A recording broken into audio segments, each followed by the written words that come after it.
What's up guys, Sanitary 103, thanks for watching yet another video. So today's video is a little bit different. I got a video suggestion from a person who's unfortunately going through a really bad breakup and they're having a hard time staying motivated to work out and do other things, which is totally understandable.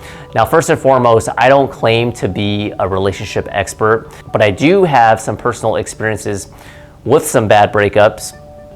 And I wanted to kind of help this person and or anyone who happens to be dealing with a breakup and are just not really motivated to work out. So my first piece of advice is to actually not work out. Now, coming from a health and fitness nut such as myself, you might seem a little bit surprised by that response. But the reason why I say that is once you go through a breakup, there's going to be a period in which you're going to be grieving for quite some time. Now, grieving might be too strong of a word. That's usually associated with the death of a loved one. But let's be honest, relationships can be really tough and emotionally draining. So you need to give yourself some alone time, and that's completely okay. If you're used to working out, like for instance with me, I'm used to working out 3 or 4 times a week. And God forbid if anything happened and I was going through a bad breakup, yes, the health nut in me would want to just start working out immediately. But if you don't, that's okay for at least for a few weeks, because you need that alone time. You need to grieve. You need to just clear your mind and to allow yourself to be emotional and to be sulky. It's okay, because it's very natural. At this point, if you're crying, or even if you're, let's say you're a male and you're trying to be macho and you hold it in, it's not a good idea. So if you have to do it alone and or you just have these feelings, don't fight it. Just let it go. And this is gonna help start the healing process. You may feel like garbage at the beginning, but eventually it'll get better. So with that being said, does this mean that I feel like someone should just be laying in bed all day and feeling sorry for themselves for months on end? Absolutely not. I don't have an exact formula or time frame in which you should start trying to move on and trying to do other things, but there comes a point in which, let's say a week or 2, or it could be longer, I don't know. Every situation is different, but you know deep down inside your own self the best that eventually you're gonna have to start to put together the pieces and try to move on. And that's my next piece of advice, and that is to try to stay busy, try to keep up your same routine. Assuming you have a job or you go to school, try not to miss classes, try to keep doing, even though it's really hard, try to keep the same schedule, and that includes working out. Now, as far as the working out process goes, maybe you don't feel like going full throttle 100%, that's completely understandable, but baby steps. If you're used to working out 2 or 3 times a week, 20 to 30 minutes, try 10 minutes, and what's gonna happen is eventually you're gonna work your way up to your normal exercise routine. And exercise is really key, because it's been medically proven that when you exercise afterwards, when you're done, or even during, I believe, you release a lot of those feel-good hormones, those endorphins that make you feel better. So even though right before you work out, you may feel completely demotivated or unmotivated to work out, for the long haul, it's gonna be better, because after you work out and for the coming days, you're actually gonna feel better. It may not seem like much, it may only be about 5 to 10%,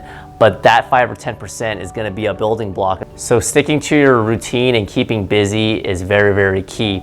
Other pieces of advice that I would like to give is, if you have anything that resembles your ex-boyfriend or girlfriend, spouse, whatever, significant other, you probably, I'm not saying trash it or put it on fire, I don't know, that's completely up to you. I don't know your guys and gals' particular circumstance, but at the very least, put it away and put it out of sight, so it's not a reminder of that person, because that's just gonna really eat away at you. And another piece of advice, and some people may disagree, but I truly believe, at least initially, when you're going through the breakup, is have no contact with your ex-boyfriend or girlfriend or whoever. This is gonna just prolong the pain, unless you're trying to repair the relationship. But usually, just based on my experience, when you go through a breakup and you have these breaks, so to speak, eventually it usually just goes downhill. And a lot of times, either boyfriend or girlfriend, or guy or girl, whoever, usually when one person makes up their mind, sometimes it's mutual, but for the most part, usually one person has made up their mind. And usually when that occurs, there's really no turning back. You may hope and call and text and pray that that person may come back. And I'm really sorry to say this. I'm not trying to say that this person who I did the video for, anyone watch this video, I'm not saying that it's 100% close shut your relationship. I don't want to make you try to feel more depressed, but I'm just trying to give you my objective opinion and the reality of the situation. So with that being said, no contact with the ex. If the ex does respond and want to talk to you, they better have clear intentions on what they want. Do they want to get back together? And if they are, what steps are they willing to take to make the relationship work? Anything outside of that, if they're just dilly-dallying or they're just trying to use you as a booty call or whatever it is, if your gut feeling, is telling you that something's not right, you gotta let the person go and start to move on. So hopefully that video was helpful to everyone, and in particular, I'm not going to mention the person's name, the person who requested this video. I know it's a really, really hard situation.